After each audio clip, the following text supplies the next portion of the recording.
Eli Mercer waited at the train station with his collar up and his hands bare, because gloves made his grip clumsy and he did not trust clumsy hands.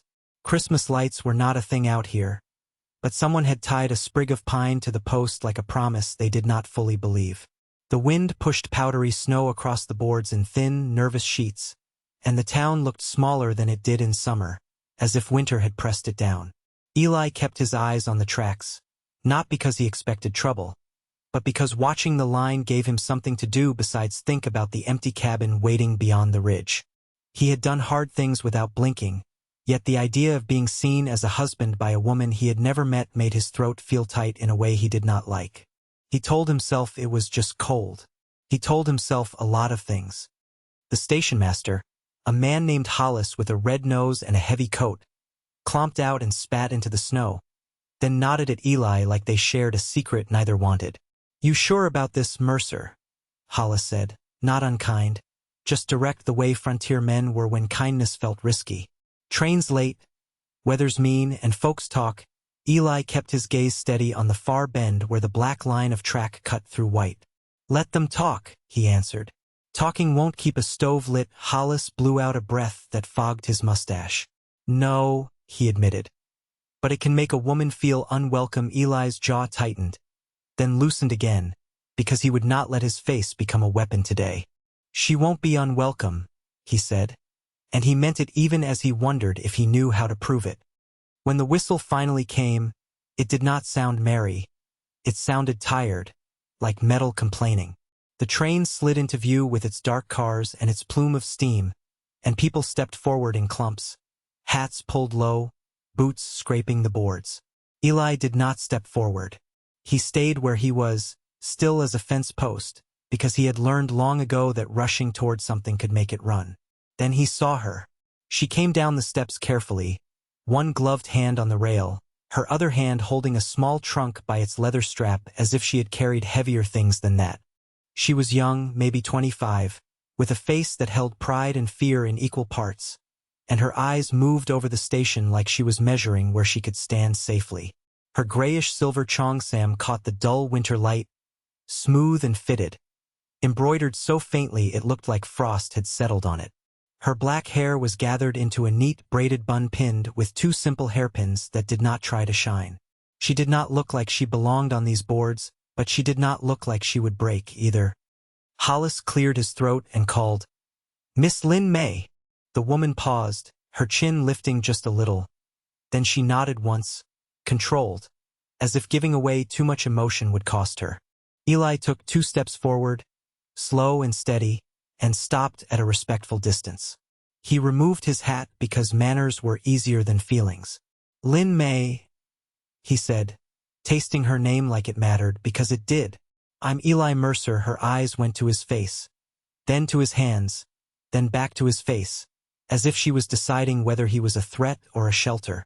"Mr. Mercer?" she replied, her accent soft but her English clear, practiced, and the effort in it made something twist in him, not pity, but respect. She glanced at the snow and the empty sky and then at him again. "It is very cold." Eli let out a small breath that might have been a laugh if he had learned how to let it be.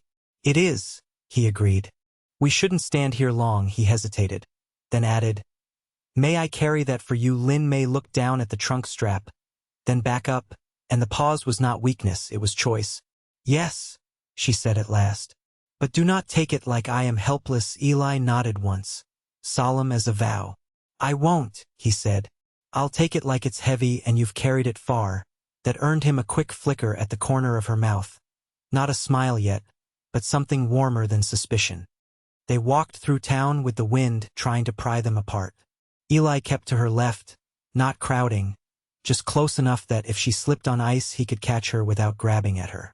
People watched from windows and from doorways, and Eli felt each stare like a pebble thrown at his back, but he did not turn around. Lynn May noticed anyway. "They look at me like I am a strange thing," she said quietly, her voice nearly lost to the wind. Eli's eyes stayed forward, but his answer came without delay. "They look at anything they don't understand," he said. "They'll get tired." She pulled her shawl tighter, a plain dark wrap over the sheen of her cheongsam. I do not want them tired, she said. I want them kind. Eli's mouth tightened again, because he understood that kind was harder than tired. We'll start with warm, he said. Then we'll work on kind. The cabin sat outside town where the land rose into timber and the world became honest about its danger. Eli's place was not big, but it was solid, with a low roof and a tight door and a porch rail built to take weight. He had cut and stacked wood high along the wall, and the sight of it made Lin May stop, her eyes tracing the neat rows like she was reading a language she could learn. You prepare, she said. Eli set her trunk down gently. If you don't prepare, he answered. Winter teaches you. He opened the door and stood aside, letting her enter first, because respect could be simple if he made it so. Warm air met them, smelling of pine smoke and iron, and the stove ticked with steady heat. Lin May stepped inside and did not gasp like she was grateful, which Eli appreciated more than he could have explained. She moved slowly, noticing the hooks for coats, the table scrubbed clean, the kettle already half full on the stove, the single bed against the wall with a quilt folded tight. Her gaze lingered there, and Eli felt exposed even though the room was plain. He cleared his throat. I built a second bed frame, he said, pointing. It's by the window. Mattress is stuffed, not fancy. You can have the bed, if you want. Lin May turned to him and her eyes sharpened. No, she said. We are not strangers who pretend. If we share a life, we share a room. But we do it with rules. Eli blinked, surprised by the firmness, then nodded slowly, because rules were something he could hold. All right, he said. Rules keep people safe. Lin May's shoulders eased a fraction. Good, she said. Then tell me your rules. Eli set about making coffee, because his hands needed a job when his mind was full. First rule, he said, measuring grounds with care. In a storm, you don't step outside without tying yourself to the rope line. Lin May watched him, attentive. Rope line, she repeated, as if turning the words into memory. Eli nodded. Second rule, he continued. You tell me where you're going, even if it's just to the shed. The cold can take you quick. Lin May held his gaze. And you tell me, she said, not a question, a demand for fairness. Eli nodded again, feeling something settle into place. I will, he promised. He poured hot water into a tin cup and set it before her. Their fingers brushed for the briefest moment as she took it, and the contact was small, but it landed heavy in his chest. He drew his hand back like a man who respected fire. They ate a simple supper of beans and bread and smoked meat, and the quiet between them was not empty, it was watchful. Lin May told him about the journey in short, clear lines, never begging sympathy, only naming facts. The ship was crowded, she said. The air smelled like fear and sickness. I kept my bag under my head, because people steal when they are hungry. Eli listened, his spoon slowing. You did what you had to, he said. Lin May looked down at her cup. Yes, she replied. I did. Eli wanted to ask why she had agreed to come so far to marry a man she had never touched, but he did not want to make her explain pain like it was entertainment. Instead, he offered a piece of his own truth, plain and unadorned. I sent for a wife because the land is easier with two, he said. And because the nights get long out here. Lin May's eyes lifted again, and in them he saw the same loneliness, not dressed up, just there. The nights get long everywhere, she said softly.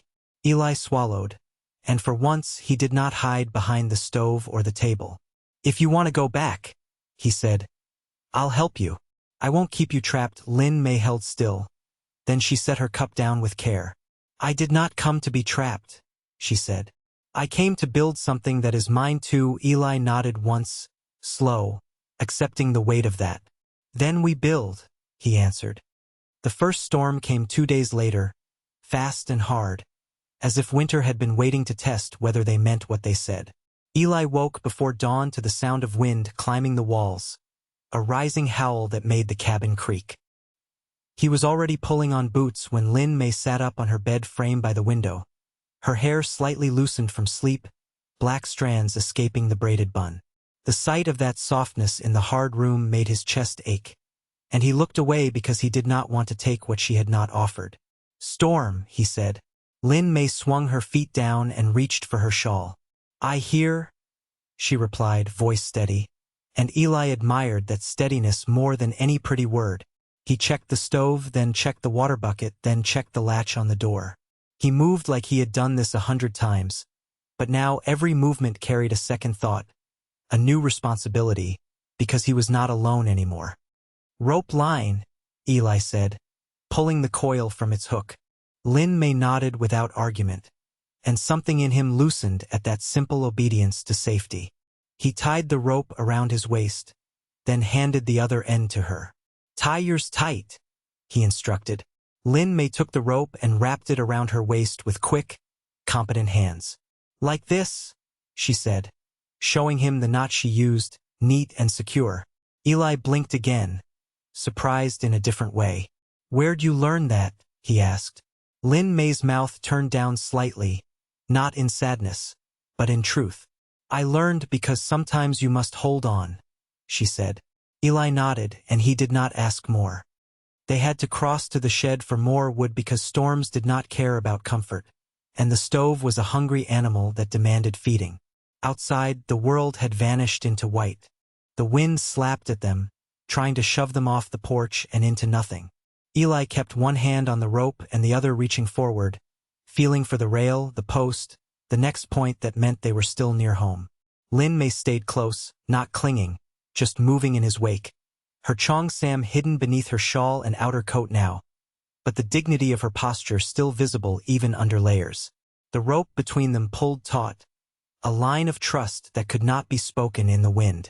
Eli shouted over the howl. "Step where I step," Lin May shouted back. "I am stepping." Her voice did not shake. At the shed, the latch was stiff with ice.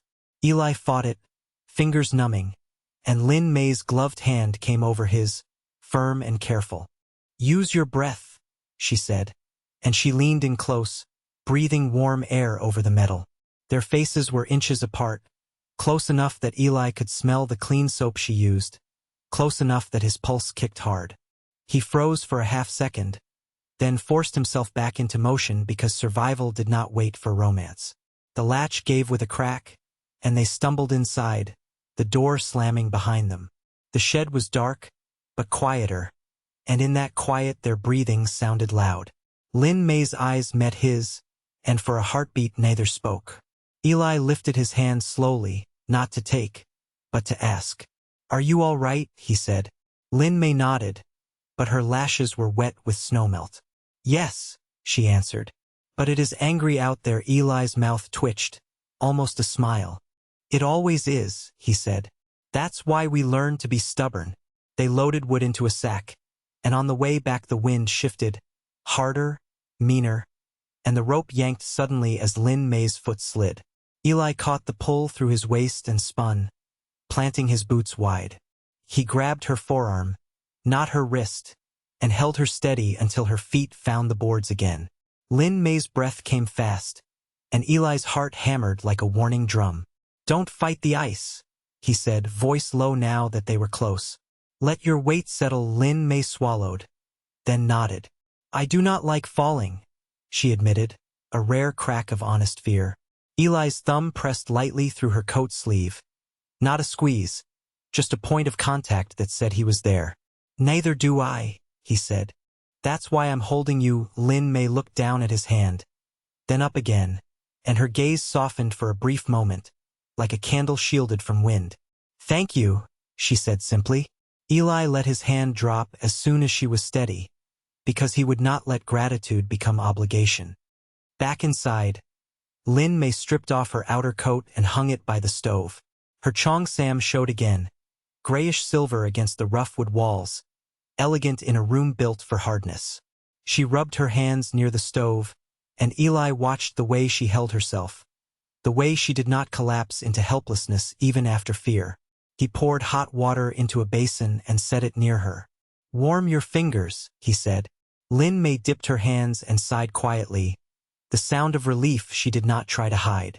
Eli found himself staring at her knuckles, slightly reddened, and the urge to cover them with his own hands hit him so fast it startled him. He swallowed and busied himself with chopping kindling, because restraint was a skill like any other.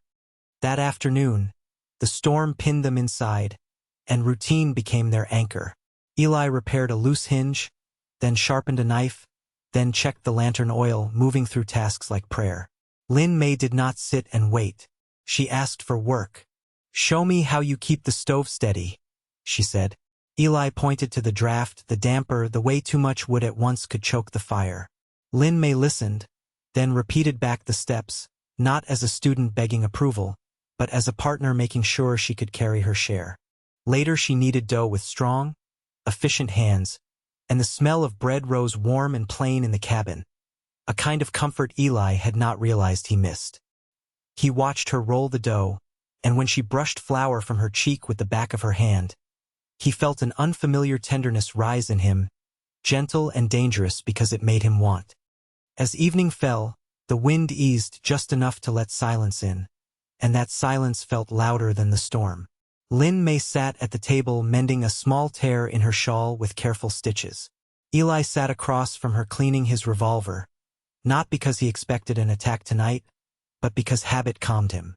Lin May's eyes flicked to the gun, then to his face. "You are a gunslinger," she said, not accusing, just naming what was true. Eli kept his hands steady. "I was," he replied. Lin May's needle paused. "What are you now?" she asked. Eli looked up, and for once he did not hide behind sarcasm or silence. "A man trying to be useful," he said. Lin May studied him for a long moment, then she nodded slowly. "That is honest," she said. Eli exhaled, and the room warmed in a way the stove had nothing to do with. When night came, Lin May stood near the window, watching the last pale light fade behind the trees. Eli approached with a folded blanket, holding it out rather than draping it over her without asking. "You'll sleep warmer," he said. Lin May took the blanket, their fingers touching again, this time lingering a half-second longer. She did not pull away. She did not lean in. She simply held, and that simple choice made Eli's pulse slow instead of race. "Mr. Mercer?" she said softly, then corrected herself like she was testing new ground. Eli, he looked at her, waiting. Lin May's voice stayed plain, but something tender moved beneath it. "I do not need speeches," she said. "But I need to know you will not treat me like a tool." Eli's throat tightened again, but he forced the words out clean. "I won't," he said. "You're not here to save me. You're here to live with me, if you choose." Lin May's eyes shone in the lamplight, and she stepped closer by a single careful pace. "Then I choose to stay tonight," she said. Eli nodded. His chest heavy with gratitude, he refused to turn into pressure. "All right," he answered. "Tonight is enough." They settled into their separate beds, the room dim, the lantern low. Eli lay awake listening to the stove crackle and the faint shift of Lin May's breathing across the cabin. He had spent years sleeping with one ear open for threats, but now his attention kept drifting to quieter things, like whether she had enough blankets, like whether the wind might sneak through the chink in the wall near her window. He rose once to stuff cloth into that gap, moving silently, and when he turned, he found Lin May watching him in the dark.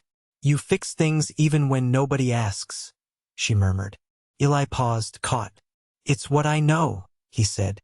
Lin May's voice was soft, almost amused, almost sad. "Maybe you can learn what I know too," she said. Eli frowned slightly. "What's that?" he asked. Lin May's answer came after a breath, careful and brave. "How to let someone care for you back," she said. Eli did not answer right away, because honesty took time, but in the dark, with the storm finally easing, he let himself speak one quiet truth. "I want that," he said. Lin May's silhouette shifted, and though he could not see her full expression, he heard the warmth in her voice. "Good," she whispered. "Then we will practice." Morning came pale and clean after the storm, the kind of cold light that made every edge sharp and honest. Eli was already up when Lin May stirred, feeding the stove and listening to the quiet that followed violence, the deep silence that only came after weather had spent itself. He liked this hour because it told the truth about whether a place would hold. The cabin stood. The roof did not sag. The fire drew. When Lin May rose, wrapping her shawl around her shoulders. She paused at the doorway and watched him for a moment without speaking. He felt the weight of her attention and did not flinch from it. "The wind is gone," she said. "For now," Eli replied, because optimism without caution felt like lying. He handed her a cup of hot water before she asked, and she accepted it with a small nod that carried more meaning than thanks. Outside, the snow lay smooth and unbroken, a clean page that demanded work before it turned dangerous again. They spent the morning digging out, working side by side with a rhythm that felt earned rather than forced. Eli showed her how to shovel without exhausting herself, how to let the blade slide under the drift instead of fighting it. Lin May listened, then adjusted her stance, learning quickly, her breath fogging the air in steady puffs. When her boots slipped, she corrected without panic. When the shovel caught a hidden rock and jarred her arms, she paused, shook out her hands, and kept going. Eli watched without hovering, because respect meant allowing her competence to exist without supervision. The work warmed them, and by midday their movements had synchronized into something that looked like partnership. At the fence line, Lin May stopped and leaned on the shovel, looking out at the trees. "This place," she said, choosing her words carefully. "It is harsh, but it is honest." Eli nodded. "It doesn't pretend," he said. Lin May looked at him then, eyes steady. "Neither do you," she replied. In the afternoon, a sound carried through the trees that made Eli go still, a low, distant howl that set his teeth on edge. He lifted a hand, signaling Lin May to pause, and she did so immediately. No argument, no panic. "Wolves," he said quietly. Lin May's gaze sharpened, but she did not retreat. "Are they close?" she asked.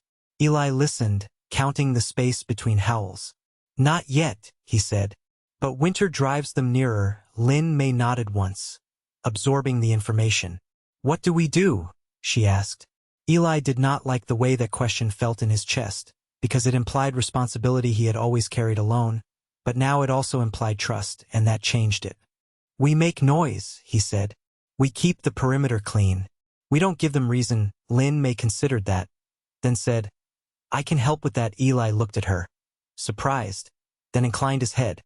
"You already are," he said. That night, they ate in quiet companionship, the earlier tension replaced by something steadier. Lin May told him about her life before the journey, not in a rush, but in pieces, like she was offering him the right to know. "I worked in a shop," she said. "Silk and thread. I learned to see flaws before they became tears." Eli listened, turning the idea over. "That's a useful skill," he said. Lin May smiled faintly. "It keeps things from falling apart," she replied. After supper, she asked him about the scars on his hands, and he answered plainly, without stories meant to impress. "Some from work," he said. "Some from fights I didn't start but finished." Lin May did not recoil. "Do you regret them?" she asked. Eli thought before answering. "I regret the need," he said. Lin May nodded, as if that made sense to her in a deep way. The days that followed settled into routine, and routine did its quiet work of building trust. Lin May learned the map of the land as Eli taught it, the places where snow drifted deep, the places where ice hid beneath powder, the safe paths and the dangerous shortcuts. Eli learned the map of her moods, the way she grew silent when thinking, the way she hummed softly when mending, the way her shoulders relaxed when she felt useful rather than watched. They shared small touches that were asked for and returned. A hand offered to help her step over a frozen rut, her fingers briefly resting on his sleeve when she thanked him. Each touch lingered in his awareness like a promise that did not rush itself. The second danger came without announcement, not as a storm, but as a test of vigilance. Near dusk one evening, Eli heard the dogs in town raise a sudden alarm, and then a sharp crack echoed from the tree line, the sound of a branch breaking under weight that was not snow. He grabbed the lantern and his rifle, then paused, forcing himself to speak calmly. "Stay inside," he told Lin May. She met his eyes, saw the seriousness there, and nodded. "I will bar the door," she said. Eli hesitated, then added, "If you hear the bell on the rope line, that's me." Anyone else, you don't open. Lin May's jaw set. I understand, she said. Eli moved out into the cold, lantern low, rifle ready, his senses stretched tight. The wolves were closer than before, shapes moving at the edge of sight, testing. He fired a warning shot into the air, the sound shattering the quiet, and the shadows retreated, but not far. He backed toward the cabin, keeping the lantern high enough to show himself but not blind his own sight. Inside, Lin May stood at the door, listening, her breath shallow but controlled. When she heard the bell, she unbarred the door just enough to pull him inside, then slammed it shut and dropped the bar with practiced efficiency. Eli leaned against the wall for a moment, adrenaline shaking his hands. Lin May was there immediately, not touching without permission, but close enough that he felt her presence like an anchor. You are safe, she said quietly, as much for him as for herself. Later, when the threat had faded back into the trees, Eli sat at the table and realized his hands were still trembling. He hated that weakness, hated how it made him feel unsteady. Lin May poured him a cup of water and placed it within reach. Drink, she said. He did, the cold water grounding him. You did well, she added. Eli shook his head slightly. I should have seen them sooner, he said. Lin May leaned forward, meeting his gaze. You saw them in time, she said. Perfection is not required for survival. The words settled into him, easing something he had carried for years. That night, the distance between their beds felt larger than before, and Eli lay awake, staring at the ceiling, listening to the familiar sounds of the cabin. After a long while, Lin May spoke into the dark. Eli, she said softly. Yes, he answered immediately. Come sit, she said. He hesitated only a moment before crossing the room and sitting on the edge of her bed, careful not to assume more. She looked up at him, her expression open, unguarded. When you went outside, she said, I was afraid, not only of the wolves, of losing you. Eli swallowed hard. I don't want you to carry that fear, he said. Lin May's hand lifted slowly, hovering until he nodded permission, then resting lightly on his forearm. Fear is lighter when shared, she said. Eli covered her hand with his own, the contact deliberate, consent clear. The warmth of her skin against his sent a quiet shock through him, not urgency, but depth. Then we share it, he said. Their closeness changed after that, not into something reckless, but into something chosen. They spoke more freely, laughed softly at small things, found comfort in the simple fact of being seen. When Eli finally kissed her, it was after asking with his eyes and waiting for her nod, his lips brushing hers gently, like he was testing whether the ground would hold. Lin May kissed him back with equal care, her hand steady on his shoulder, her breath warm. The kiss did not hurry. It deepened slowly, then ended before it demanded more than either was ready to give. They rested their foreheads together, breathing in sync. This is enough, Lin May murmured. Eli agreed, feeling full in a way that surprised him. As winter deepened, they made plans together, small and practical, but each one carried the weight of commitment. They talked about spring repairs, about planting near the creek, about bringing Lin May's sewing skills to town when the roads cleared. Eli surprised himself by speaking of the future without flinching. Lin May surprised herself by believing him. When Christmas morning came again, quiet and cold, they shared a simple meal and a simple gift. Eli handed her a deed, folded and worn. Half the land, he said. It's yours. Lin May's breath caught, and for the first time since her arrival, tears filled her eyes. This is not tradition, she said. Eli met her gaze steadily. Neither is loneliness, he replied. She took the paper with hands that trembled, then reached for him, pulling him into an embrace that was firm and sure. Then this is my home, she said. By the time the snow began to soften at the edges, their life had settled into something that felt durable. Danger still existed. The wolves still howled at a distance. The cold still demanded respect. But inside the cabin, warmth had layers now, built from shared labor, shared fear, shared choice. One evening, as they sat by the fire, Lin May leaned against Eli's shoulder, her head resting there with casual certainty. "We chose this every day," she said. Eli wrapped an arm around her, the gesture natural now. "We still do," he replied. Outside, the wind moved through the trees, but it did not sound so threatening anymore. Inside, two people practiced love the way they practiced survival, with attention, respect, and the quiet courage to keep choosing each other.